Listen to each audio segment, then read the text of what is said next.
So good afternoon to our universal philosophical community, the White Tower. We're delighted to have Andy Carlson among us today.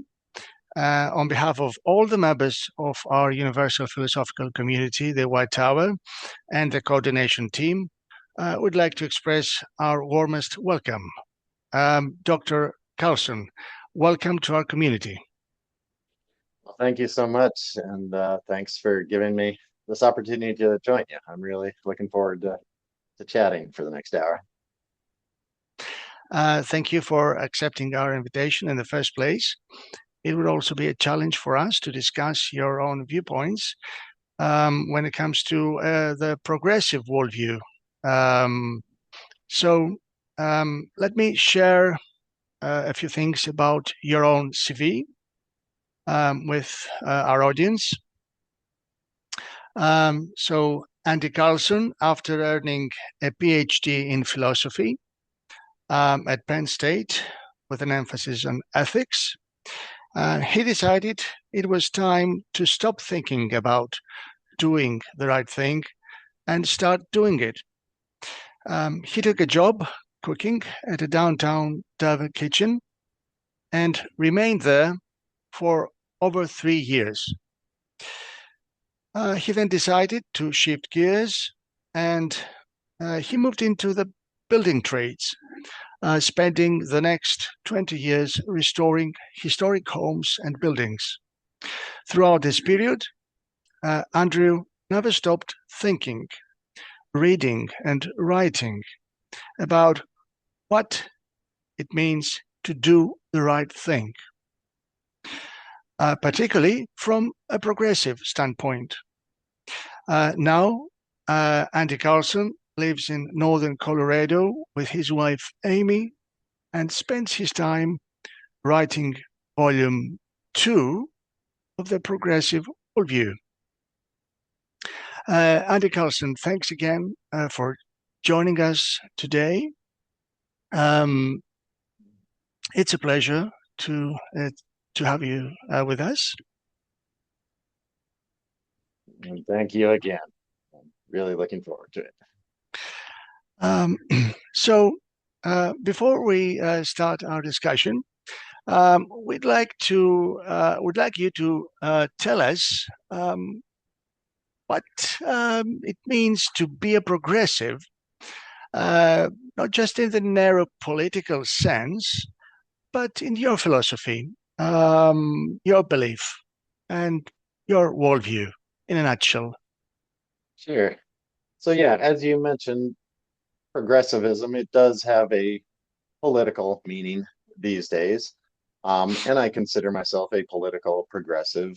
But much more than that, as someone who studied philosophy, I would say progressivism is my worldview or my way of viewing the world. And what that means for me is if you are a progressive, you believe the world can and does make progress. It can get better over time. And thus our job, our calling is to do what we can to help with that progress, to help make the world better. And then as a philosopher, what I've really been thinking about and exploring for the last 20 years or so is what does that actually mean? What does it mean to believe the world is making progress? And in this book that I've written, I really explored that from a historical standpoint of asking, well, when and how did people begin to view the world as making progress? And this has been going on for about 400 years now. And then the second question is, how has that worldview changed and itself made progress over the past 400 years?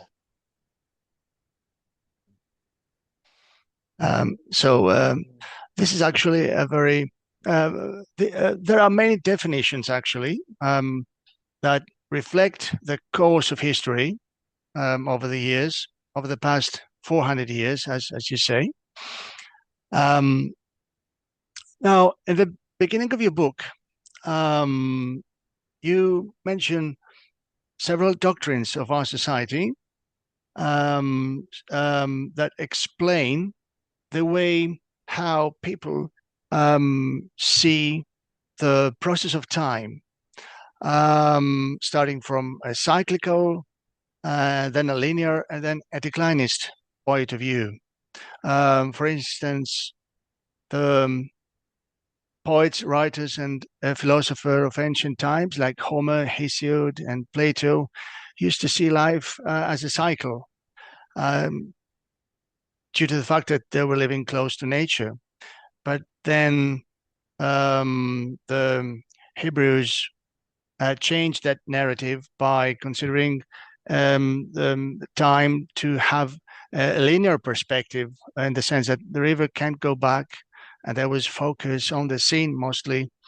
And then traditional Christianity followed, assuming that the human beings can do much to get rid of their sins, and offered a more soteriological perspective, as human beings were actually chained and hoped only for salvation in the afterlife. So what impact did these doctrines of society make on people's perception of the world?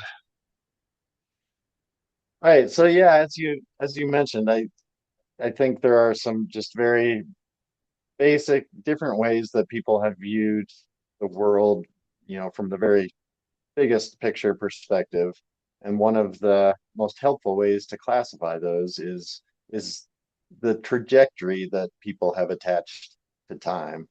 So as you mentioned, most of the earliest societies had the cyclical view of time, where the sun rises in the morning, it sets in the evening, it rises again, and things, just kind of go round and round, but they always end up back at the same starting place.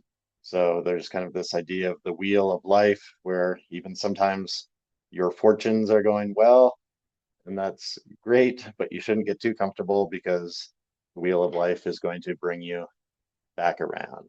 And so that was sort of not a pessimistic view of life, but call it a fatalist view of life, where people realize nothing is really going to change over the long term.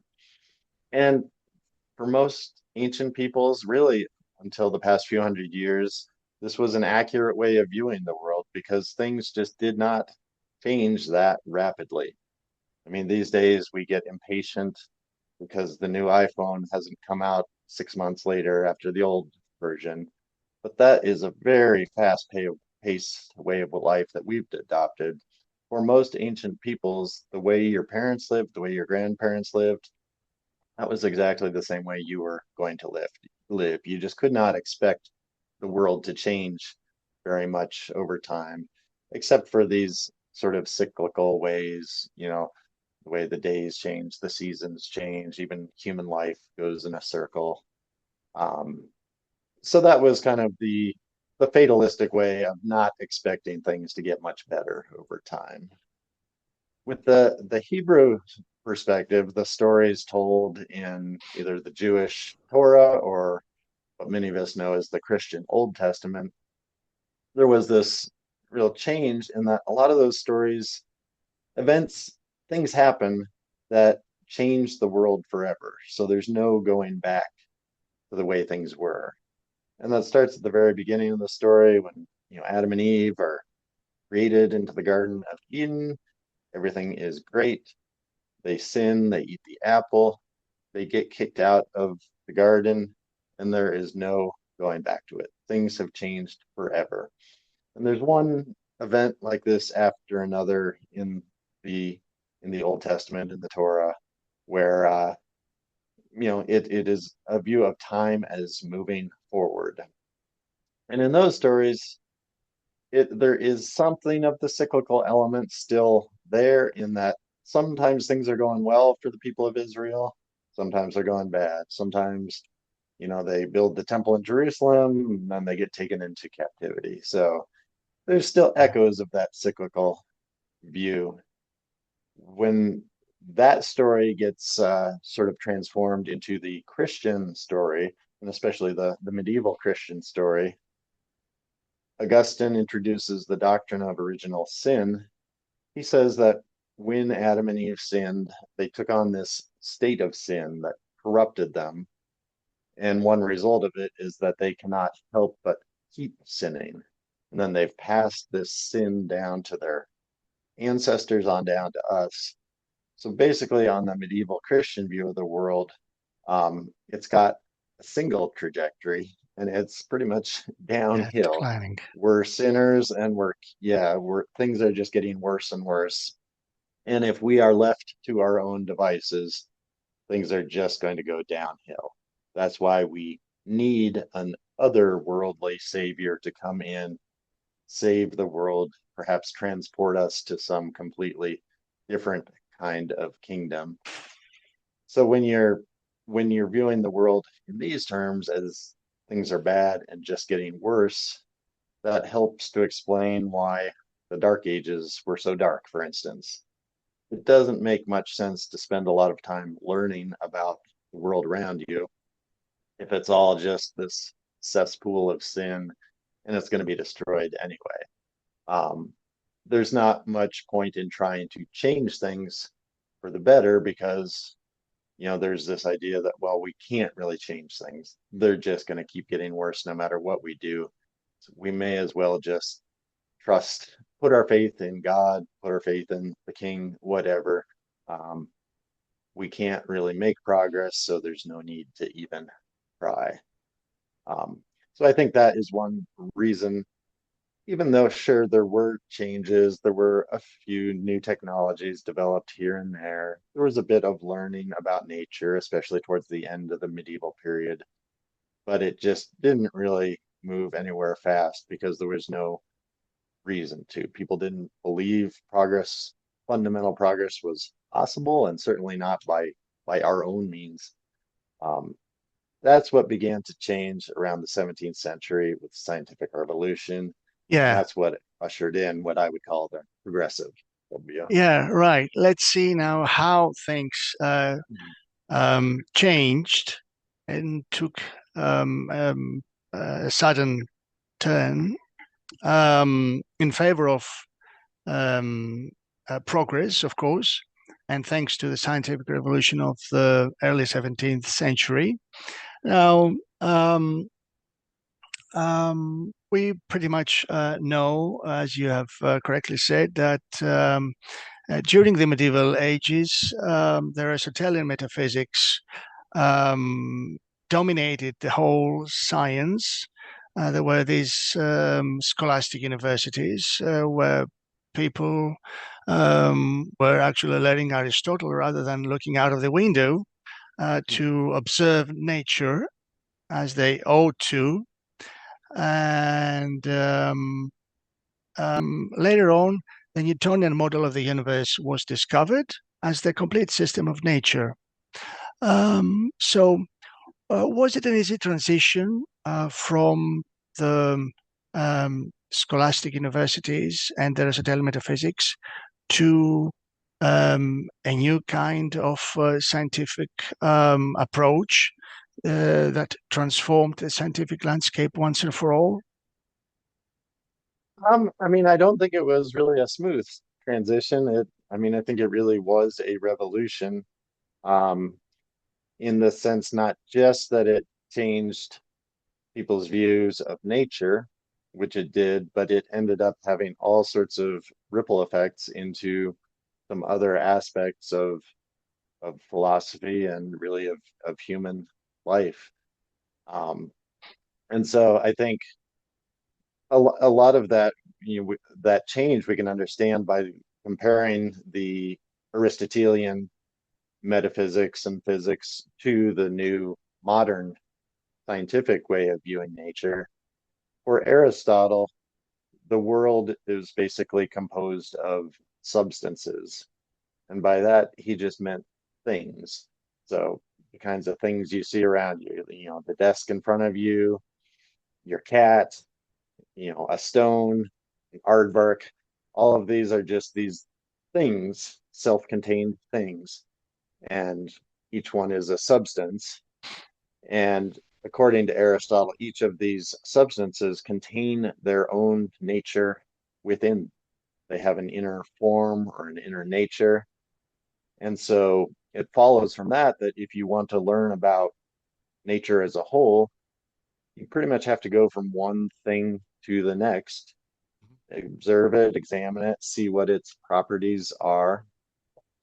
And to his credit, this is what Aristotle started doing. He was probably the first empirical scientist in the Western tradition.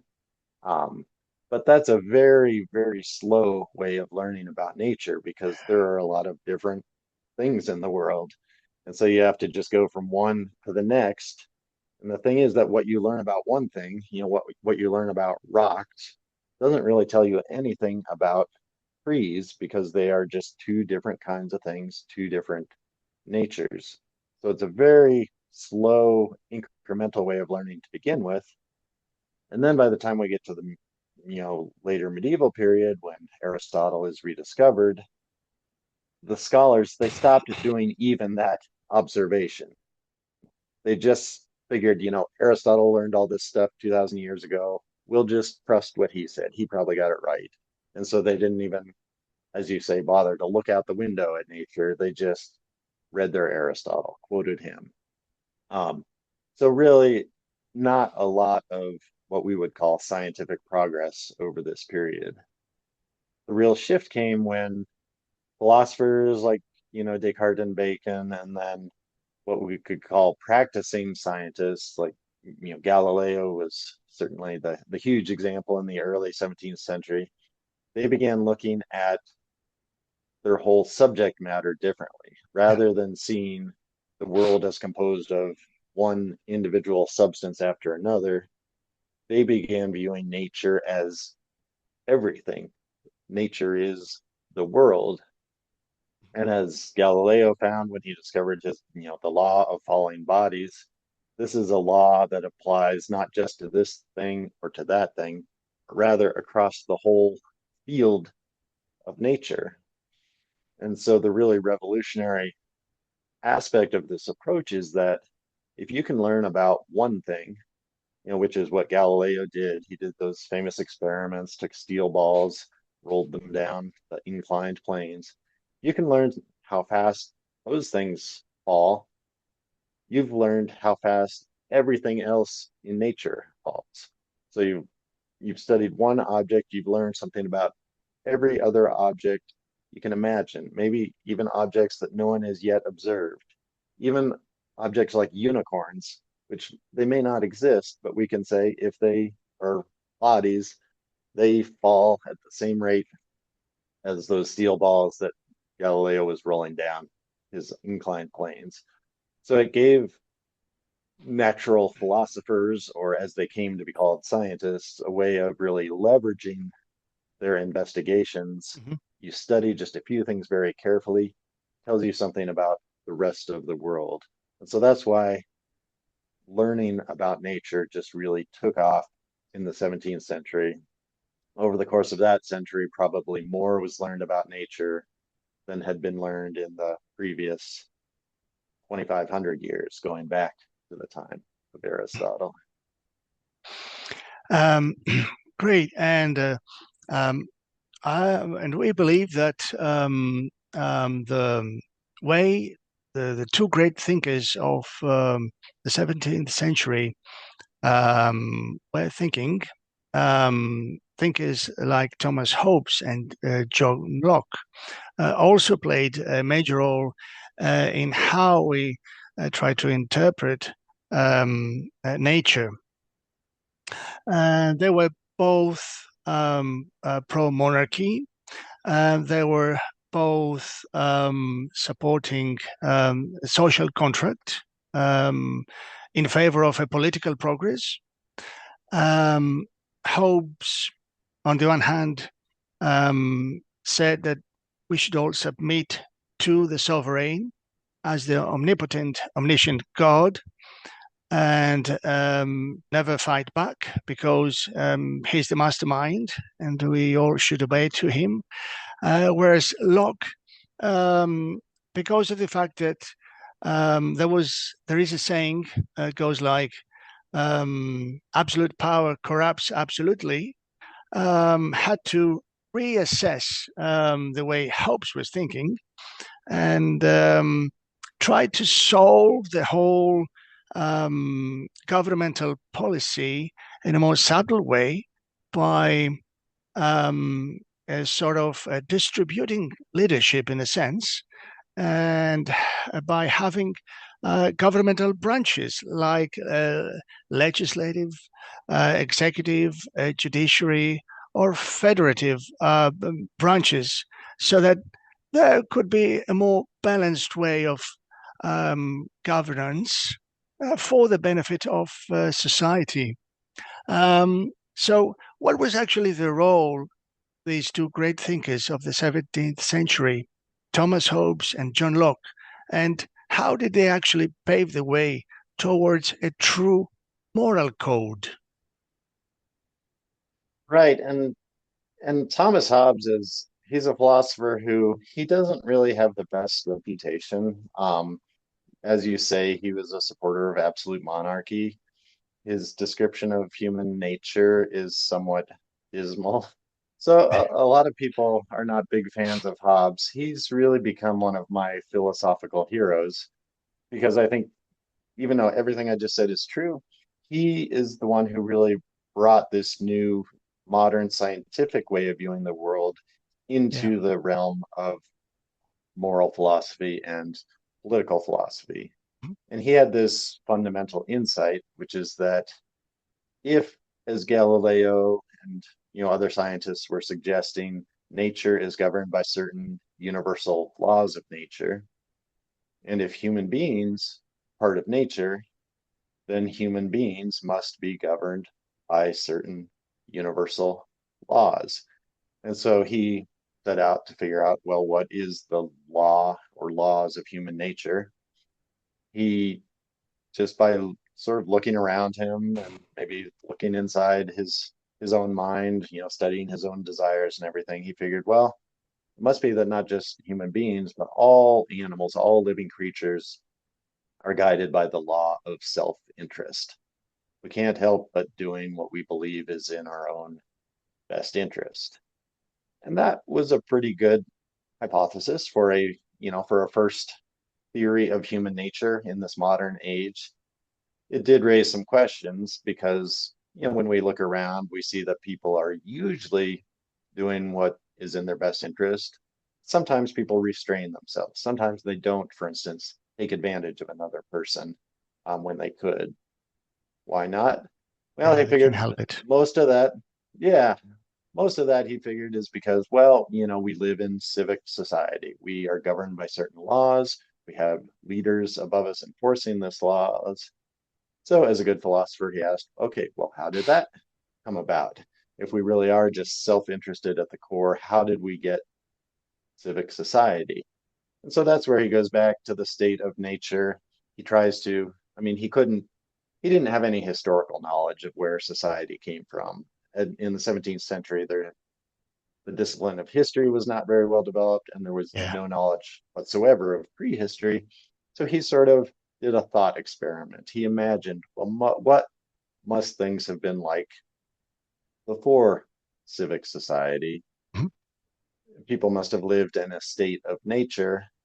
And as anyone who has read anything of Hobbes knows, his state of nature was an awful place. He thought self-interest would lead us just to attack one another all the time, fighting over every scrap of food, a war of all against Couldn't all. think of an alternative, yes. Right. And so, as bad as things were, at least people, if not other animals, at least people had one thing going for us, and we've got this faculty of reason. And some people must have figured out, if we could stop attacking one another and maybe mutually recognize some limits to our actions, it would be better for all of us. And so that's when people come together, they sign the social contract, they submit themselves to the rule of law, and they agree to put one of their number as the sovereign, the person given the power to enforce the laws. And Hobbes thought we are just so self-interested that this sovereign really has to be given absolute power. Otherwise, we're just going to slip back into our old ways. So in a political sense, Hobbes was kind of a conservative or even a reactionary, because he was saying, hey, let's keep this system of monarchy and let's make it even more absolute than it is. But what was radically new was the justification he was giving for the sovereign's power. Up until that time, pretty much every society had given sort of an Aristotelian type of justification for the sovereign's power. It was assumed that, everyone has a different nature. And if you just look around you, it's obvious people have different natures. Some people are kings, some people are peasants. Well, it must be that the king has a regal nature, peasant has a Yeah. servile nature. And then, if God created us this way, it must mean that God meant for the kings to rule and the peasants to serve. And so that's a good society when there's this steep hierarchy. But what Hobbes realized when he was running this thought experiment, where he was saying that, okay, we're not going to say that people each have their own individual natures. We're going to say rather that everyone is governed by the same universal law of nature. Well, then it turns out that everybody comes into this social contract on equal footing. We're all Yeah. exactly the same as one another. No one morally better, no one morally worse. Mhm. And even when we make this one person sovereign, we're not saying that he is naturally better than any of the rest of us. He's just basically an officer we assign to a certain task, that of keeping us Yeah. organized. So even though Hobbes is arguing for an absolute monarch, he really developed three fundamental concepts that have come to undergird modern liberal society, which is the idea of rule with the consent of the governed, um, the notion that we are all universally equal Mhm. in our moral worth. And then he also had some discussion on the natural rights, the inalienable rights that we all possess, or we might not call them human rights. Yeah. Um, so, yeah, he really did kind of an amazing revolutionary job of bringing these modern liberal concepts into the world.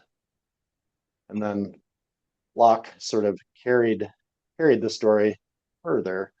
He identified the real weakness in Hobbes's account, which is the notion of that we need this absolute sovereign to govern over everyone.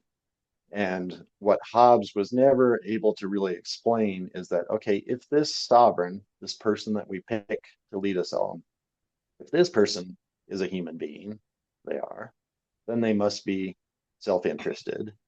If we give this person absolute power, why won't they use this power just to further their own interests rather than, ruling in the interest of all the people?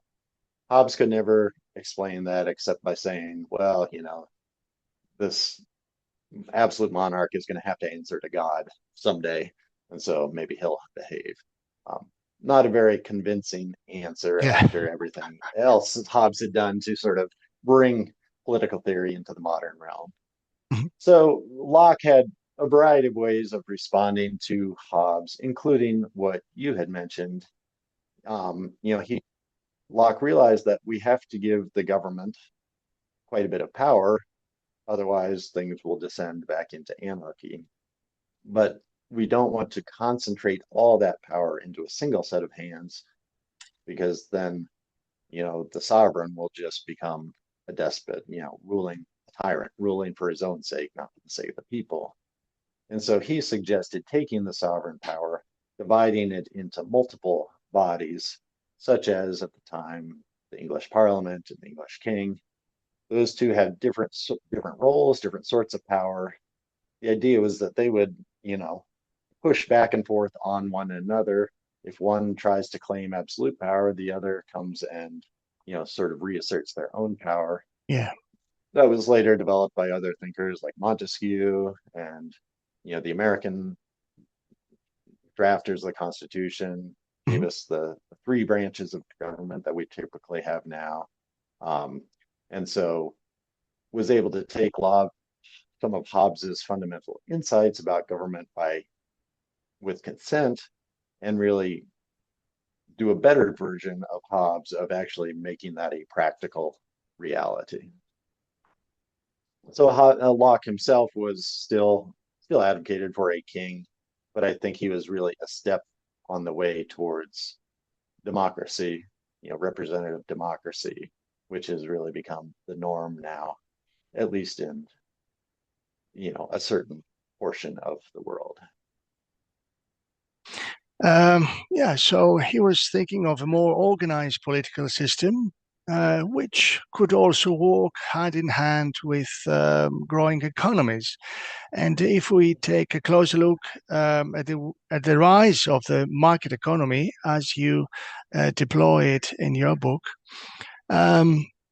it follows 4 stages, starting from the feudal relationship between lords and peasants, as you say, which didn't give much room for exchange of goods. It was rather a period of stagnation, actually. And it was only through the free exchange of goods and the removal of barriers and tariffs that we moved on to the second stage of the market economy, of the economy, that of the exchange economy, thanks to the division of labor, where the products were valued according to the amount of time and skill required. And it was a first sign of a self-interested economic activity. And that led to the third stage of the marketplace economy, which was characterized by the supply and demand rule. Money was introduced as a common measure of value, and market was able to produce any kind of commodity the community wanted for the social benefit. And that finally led to the fourth stage, that of the capitalist economy, where the merchants and the investors were actually the so-called capitalists, who calculated both time investment and risk factors. They raised prices or cut down on their production costs accordingly. One of the philosophers that was a champion of the free markets and the capitalist economy is Adam Smith, who is also associated with a conservative political view. Nevertheless, the progressive thinkers draw an inspiration on economic topics from Karl Marx. So I've got a question. What exactly is Smith doing in your book on progressivism? Right, and that's a good question because, if you raise Adam Smith in just a political context today, you would say he's associated with the right or the conservatives, not the left. Often on the left, people are more critics of capitalism, and so drawing some of their inspiration from Karl Marx. I still think in this book of the development of the progressive worldview, Adam Smith plays a huge role and a constructive role. For one thing, he was a moral philosopher. We mostly know him for writing The Wealth of Nations, but 20 years before that, he wrote a book of moral philosophy called The Theory of Moral Sentiments. And he also fits in this story that I've been telling in the sense that I think he was responding to the same moral problem that Hobbes was responding to, which is the question of, if people are self-interested, how do you get them to stop fighting one another and at least live together peacefully, but ideally cooperatively? And so Hobbes and then Locke told the story of the social contract, which is the notion that people had to come to this rational understanding that they need to work together rather than fighting. Well, Adam Smith told a slightly different story. He said that, when people are living in a state of nature, a primitive state, they might start producing certain goods. I mean, everyone kind of had to be a jack of all trades. They'd produce everything they needed to live. But one person might really get good at hunting and spend a little extra time doing that. And another person might get really good at trapping beavers and start spending more time doing that. And then when this trapper and this hunter meet in the forest one day, the hunter might say, "Hey, I'll give you one of my extra deer skins for a few of your extra beaver pelts." And so they make this exchange. And what Adam Smith shows mathematically is that they both end up better off than they were before. Yeah. Not just before they made this particular trade, but better than before they started specializing their labor and then exchanging their products. So it's a win-win situation. It's sometimes called a non-zero sum situation or a positive sum, where both parties end up better off than before. Yeah. And what's different about this story than about the one Hobbes told is that no one has to really figure this out or plan it out. Rather, each party is just following their own self-interest. They're just trying to get a good deal for themselves. But through this particular act of first specializing their labor and then exchanging, they are producing a situation in which each one is helping the other. Yeah. And so instead of fighting one another and everyone ended up worse off, everybody is helping one another out and making things better off. There was a mutual benefit. Sure. Right. And so it is certainly true that as economic relations developed on these higher and higher levels, ultimately getting up to the level of capitalism, where there's a fundamental difference between the people who own the factories, own the means of production, and those who are laboring for them. And a lot of inequalities emerged, a lot of oppression. And this is what, Marx really picked up on, writing in the middle of the 19th century. But even Marx realized that, even if capitalism has certain downsides, it's much better than what came before, which was feudalism, where there was none of this mutual help. It was really just the lords oppressing the servants. So capitalism, as Marx saw it, was a step on the way ultimately towards socialism. That has been tried in various forms, especially over the 20th century. Things didn't work out quite as Marx predicted. I think he's still a very valuable critic of capitalism, and he can tell us some of the ways in which Adam Smith, and his economic analyses came up short. But I think the world has largely decided, actually, even though free markets have their downsides, they're about the best we've come up, about the best, economic plan method we have come up with yet for both ensuring that there is economic growth and that everyone can rise out of poverty, and that people are able to freely determine their own course of action, both economically, choice of career, choice of lifestyle.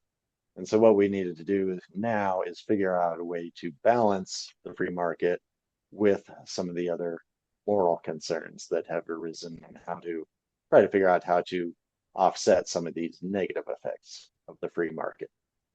Yeah, so the whole idea of Adam Smith's intervention into your book is to, in a way, channel this self-interest in pro-social directions by, at the same time, establishing the necessary social structures for it to function well through society. Exactly, yeah. Yeah, it was a very clever move. And now, moving on to the economic progress and the Enlightenment period, we can see Kant as its culminating figure, Kant as the reconciliator of both empiricism and rationalism as well. He tries to promote this principle of universalism, and we can see his viewpoints emerging that cry for a big awakening, and we can also see Kant using his abductive judgment, informed by prior ideas, but not as a product of these ideas that existed before, but as a product of a creative mind, insofar as it discerns order amid disorder.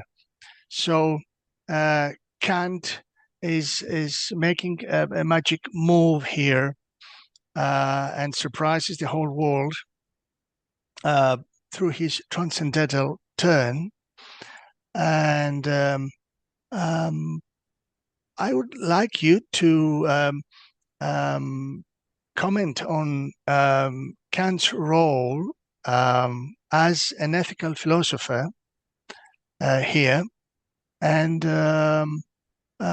in the light, of course, of the whole changes of that period.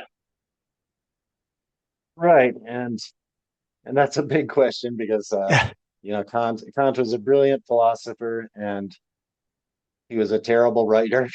And so he wrote very big books that are very hard to understand, and we're all still trying to kind of figure them out. But I think he unmistakably had a huge influence on modern philosophy, especially I would say moral philosophy. I like to compare him to Newton. If we see figures like Galileo and Bacon as kicking off the scientific revolution, Newton really brought it all together with his system of nature. He pulled all the strings together. In a sense, Kant does the same thing. And in particular with this idea of universalism, as we were talking earlier, that was sort of an outcome of Hobbes's approach, when he imagined the state of nature, the social contract. Well, it turns out, based on that story, that there's really nothing to distinguish one of us from another. And so it turns out we are all universally equal. Kant took that notion of universality or universalism as really his starting point. He acknowledged that we are animals, and as such, we have all sorts of passions, inclinations, urges, bodily needs, etc. And that's fine. We have to meet our bodily needs or we'll die. But Kant also believed that we're not fully governed by that self-interest, those self-interested passions. We can also rise above them and act morally. And we do so when we, rather than responding to this inclination or that inclination, we strive to behave in a fashion which is universalizable. Yeah. Or in other words, we try to behave in a way that could be a universal moral law. And he introduces categorical imperative as a way to sort of test that out. So for instance, am I allowed to make a promise to someone, even knowing I'm not going to keep it? Can I take advantage of them by saying, yeah, I promise I'll pay you back this money, even knowing I'm going to pocket the money and keep it for myself? Well, he says, try to imagine that as a universal law, that you're allowed to do that. Well, then no one would accept anyone's promises anymore. The whole notion of promising would just collapse on itself. And so the very notion of a false promise is what Kant considered sort of a moral contradiction. It could never be a universal law. We can't imagine that being a universal law of nature because it would collapse on itself. And so, no, it is not allowed to make false promises. And so when we go through this exercise, with one possible action after another, we find that some things are allowed, some things are not allowed morally. Retain the good stuff and discard the bad stuff. Yeah. Right. And, we can still do the bad stuff, and it might be in our personal self-interest. But if we want to live morally, then we need to make this distinction between what is allowed by the universal moral law and what isn't. If we can do this, and if we can build society around these principles, then we have basically raised ourselves almost metaphysically. We start out on the level of animals, but then we use our reason to construct this moral order, where we are behaving in accord with different principles, and principles that we've come up with ourselves, not that God has handed down to us or anything like that. We have used our faculty of reason to come up with this notion of moral action, and we can essentially raise ourselves above the level of animals. We can raise ourselves above our own animal nature into something higher, into that of moral beings. And I think this is what, different modern philosophers took slightly different ways of doing this.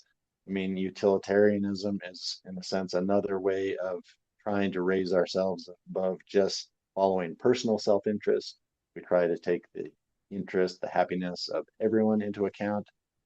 It really distinguishes modern moral philosophy from pre-modern moral philosophy, because again, in the pre-modern sense, where different people have different natures, the king deserves all the money and power he gets because he's got this regal nature.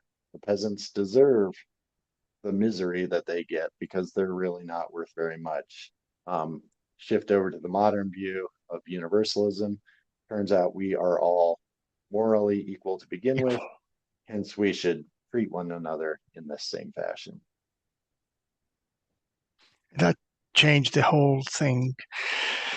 Now it's high time we talked about the role of reason. And we've got two iterations, as you mentioned, of the progressive worldview, with the first one being reason as the driving force, the progress, imagining reason moving in the Newtonian arena, for instance. But this notion was pretty much subverted by the philosophers of the 19th and 18th centuries. Philosophers who saw a lot of changes going on in the universe in terms of geology, biology, cosmology, and they viewed the universe not as a static and stable rational order, but as a dynamic container within which a lot of stuff were going on.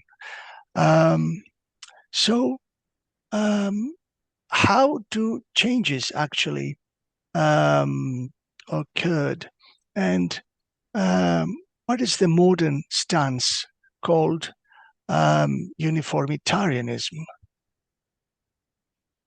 Right. So, yeah, as you mentioned, I think the progressive worldview has had these two major iterations, and so the first one identify with really the 17th and 18th centuries. And as I mentioned earlier, I think that really finds its culmination in Newton's system of nature, which he published in the Principia Mathematica. And according to the Newtonian system, there is change in the world. For instance, the planets go around the sun, and he gives us all kinds of beautiful equations and graphs that illustrate this. So local motion is possible in this world. But as Newton thought, the fundamental structures of the universe, for instance, space and time and the laws of nature, these things never change. Same. And the uniformitarianism means that the same laws, they apply anywhere in the universe and at any time. 5,000 years ago, same laws of nature as today. So what Newton and his scientific colleagues showed is, first of all, that nature is a rational order, Yeah. but also that we are rational beings. And if we use our powers of rationality, we can learn the universal laws of nature. And the really hopeful thing is that if we can learn the laws of nature, we can begin reshaping nature to make the world a place that's more hospitable to human beings. We can make the world better. So on this version of the progressive worldview, human reason is really the driver of progress. We exist within this rational order. It is we could say it is the rational arena within which reason acts, but it's human reason that is really driving progress in this sort of otherwise static world. It's one of those forms of local motion that's allowed. It keeps Planets going moving. around the sun. Yeah, human beings can keep making things better and better by using their faculty of reason. What folks began to realize around the beginning of the 19th century, and all of these dates are, very rough, but for instance, in geology, people began to notice more and more, well, on the top of this mountain, we're finding seashells. How did that ever come about? And what people over a period of, decades began to realize is, well, in fact, the Earth's crust is not static. Something that we had always thought is this unchanging, solid thing. In fact, it's been moving over time where, seabeds thousands of years ago, now they're mountaintops and they're going to go back and forth. So this, what we thought was the most solid thing in the world, the ground beneath our feet, it is in fact changing. And then Darwin really advanced this notion of the world changing in its fundamental structures when he realized that, species are not fixed and eternal. Rather, one species is always evolving into the next. And in fact, there has been this sort of progress from very primitive single-celled organisms all the way up through fish and amphibians and reptiles, finally up to mammals and primates, and finally ourselves. And so what this sort of changes about the story of progress is, whereas in the 17th and 18th centuries, people figured the universe is more or less static, but then human reason is the driving force of progress within this static arena. Now with Darwin, we realize human reason isn't so much the original driver of the world's progress. It's rather the end product that comes all the way towards the end of this story. And yes, we can still use our reason to keep making more and more progress, whether scientific or technological or moral and political, but human reason is really arising towards the end of the story, sort of the pinnacle of universal progress rather than the beginning of the story. And that view is just sort of driven home even further in the 20th century when, first of all, Einstein showed that in fact, things like space and time are not as rigid as we thought. Even space and time can bend and warp depending on what's inside of them.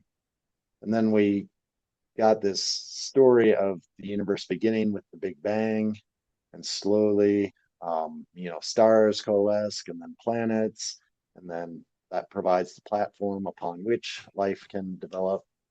So instead of being a static structure, in fact, the universe has been evolving and really making progress of its own for close to 14 billion years. And again, we're at the very tail end of this progress. A very useful scheme. And if we could take it, my assistant here. Yeah, sure. Assistants are always welcome. And her name is Sophie, and Sophie. You're a native Greek speaker, so I don't have to tell you what Sophia means. Wisdom. Yes. So if we take this beautiful scheme and transport it somehow to this time and age, we can say that, okay, nowadays we can design new technologies that serve our material interests, but if we take a closer look and discern the laws which govern ourselves as human beings and the way we operate, can't we also redesign our social technologies in terms of laws, institutions, social practices, behavioral codes, so as to move from the intellectual process and progress to a moral one? Wouldn't that be also helpful?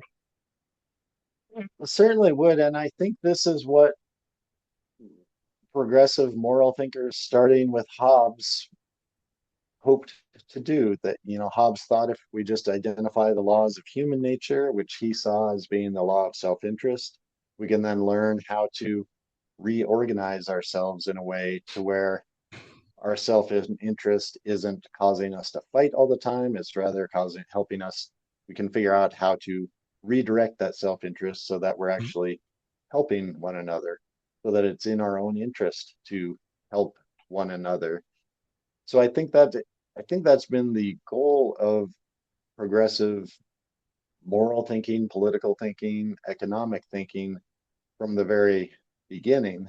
And this is kind of getting me into what I'm writing on right now. I think. Yeah, and I'd like to ask you, yeah, also ask you yeah, about your second volume. Sure, yeah, and I can. I'll finish out this thought and then go back to the bigger idea of the second volume. Of course. I think what's kind of fascinating about what happened over the 17th, 18th, 19th centuries in political and moral theory is it was completely revolutionary. It completely changed the world. It gave us things like democracy. So in one sense, it was incredibly effective. What Hobbes and Locke, Smith were trying to do. They obviously got something right about human nature. Because the changes they suggested, the institutions they suggested, have worked pretty well. Not perfectly, but pretty well. Yeah.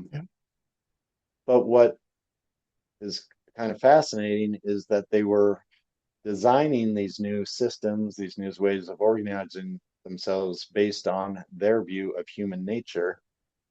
But even though sciences like physics and chemistry and then later biology were really moving forward in this amazing fashion, the whole time they were writing, there was no science of psychology. I mean, there was no empirical science of psychology because no one had figured out how to study it. Yeah. Galileo could roll his steel balls down, the inclined planes and measure how long it takes. How do you measure thoughts? How do you measure what's going on inside our brains or driving our motivations? And so in a lot of ways, that has not really become an actual science until maybe the past 120 years. Yeah. But it's really only taken off. Cognitive psychology has really only taken off in about the past 50 years. So the book I am now writing, volume 2, volume 1 is called The History of Progress, and it traces progressive worldview from the scientific revolution through about the end of the 20th century. Volume 2, I haven't totally chosen my title. I think it's going to be called The Crisis of Progress. And it's examining what's been going on over the past 10, 15, 20 years, where, at the end of the 20th century, it really seemed like things were on an uphill course. The Cold War had ended. It seemed like Russia was maybe going to become more democratic. China was opening up its economy. It was becoming slightly, allowing more elements of democracy. It led the social thinker Francis Fukuyama wrote a famous essay in a book called The End of History, where he raised the question, said, is liberal democracy, is that kind of the the end point? Have we settled on the stable, the best way to organize ourselves and kind of what's going to be the stable order moving forward? And 30 years ago, I think a lot of people said, yeah, it kind of looks that way. The last 10, 15 years, we've seen all of a sudden democracy is in retreat around the world. For progressives like myself who live in the United States, things have been, in the last couple of weeks, have taken another step back, I think we could say. There's a rise in, nationalism, populism, right-wing thinking. Many countries where democracy seemed to be flowering, like Russia, it has all but disappeared. And so things aren't working out as progressives would have hoped or expected. Mm-hmm. And so, in one sense, my book is about some of those actual developments that have taken place that are giving progressives a great deal of concern. But since my ultimate interest is really kind of as a philosopher, I want to raise the question, well, why are we having all these problems now, and why were they so unexpected? Why are they taking us by surprise? And I think one answer is that progressive moral and political thinkers were all still relying on these doctrines that folks like Hobbes and Locke and Smith and their compatriots came up with 200, maybe 300 years ago, before we had even had a science of psychology to give us a more accurate picture of what human nature really is. And what I think we are starting to learn in fields like cognitive psychology and evolutionary anthropology is that, while yes, in a sense, we are all self-interested, human psychology is much more complex than that. We've got many more drives guiding us than just, making sure we have enough to eat. And I think some of those drives, like our sort of innate tribalism, those are coming out right now. And a problem that we're having as progressives trying to react to what's going on is that there isn't really a place for those other drives in our moral philosophy at this point. We're still trying to figure out, how do you get self-interested people to not fight with one another? We haven't figured out what to do with all these other complex aspects of our psychology. So I think to be able to respond in a practical fashion to what's going on these days, we first need to update some of our moral and political accounts with some of the empirical information that's coming out of these human sciences like psychology, like evolutionary anthropology. The next book is really about not trying to make that transition, but just making the case for, hey, we all need to start, even us philosophers need to start reading psychology textbooks now and start learning, updating our view of human nature so that we can adapt doctrines like that of universalism, inalienable rights. How do we adapt that to this new view of human nature that's emerging out of science? Yeah, and adapt them to politics. That would be great. I mean, if somebody asked you, what's the key? What's the key to modify our initial circumstances so that they would better align with our needs and wants in the political sphere? What would you say? I think, and I'm gonna kind of speak from my perspective. Yeah.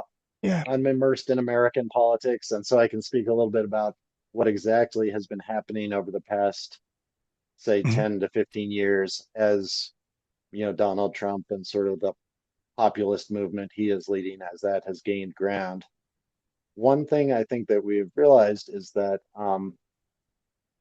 progressive thinkers tend to be very interested in the individual on one hand, securing individual liberties, individual rights, and then on universalism on the other hand, regarding us all as completely equal.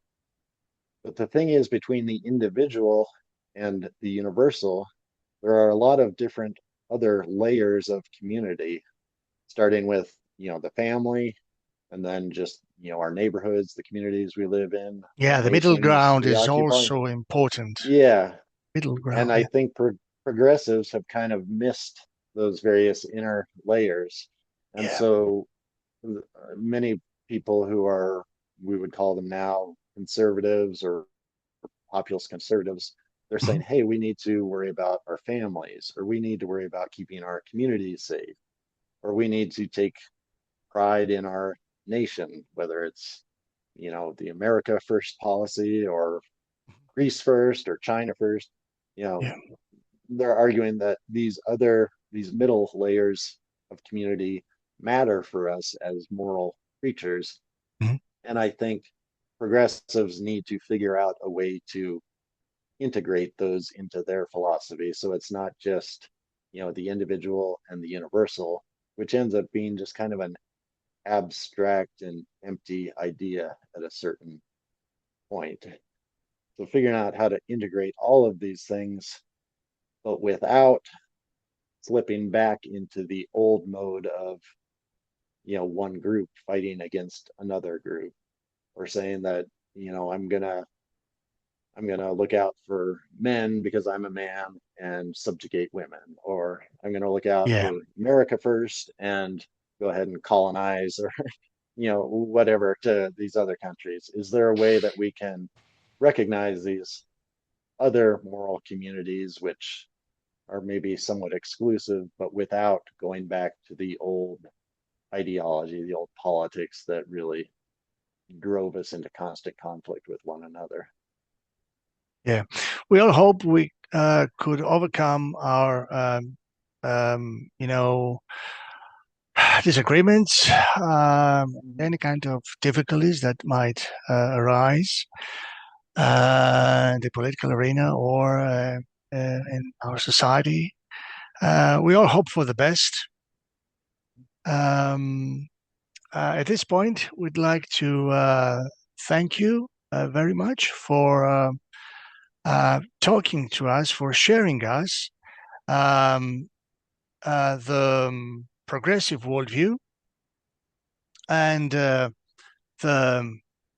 history of progress from the scientific era to the 20th century. This is the book of Andy Carlson, The Progressive Worldview.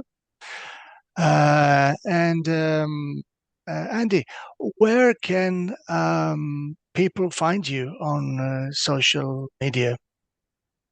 Right. So I do have my own website, which is just theprogressiveworldview.com. I'm also mostly active on LinkedIn. And so again, I have a page there, which is called The Progressive Worldview. I also have a page, under my name, Andy Carlson. So you can certainly look me up there. I try to publish a post every week, usually on Mondays on LinkedIn. I've been coming up with these top 10 lists. I started with the top 10 pillars of a progressive philosophy, then the 10 problems of progressive philosophy. And I'm just about to publish the final post in a series on the top 10 signs that we are in a state of social crisis. And actually, they give us a bright insight into the themes that you talk about in your book, and they're great insight. Right, yeah, and those you can read in 2 minutes. So I realize my book is pretty lengthy. It's a pretty big time commitment. So that's a way to get sort of some bite-sized pieces of what I've been doing. But I certainly appreciate the opportunity to come and talk to you. I've had a great time chatting, and I hope we can do this again sometime.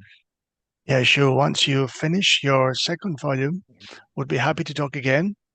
Thanks again for accepting our invitation. It was Andy Carlson and the Progressive Worldview. On behalf of our philosophical community, we thank you very much for attending our session and accepting our invitation. And we hope to talk to you again in the near future. And thank you so much.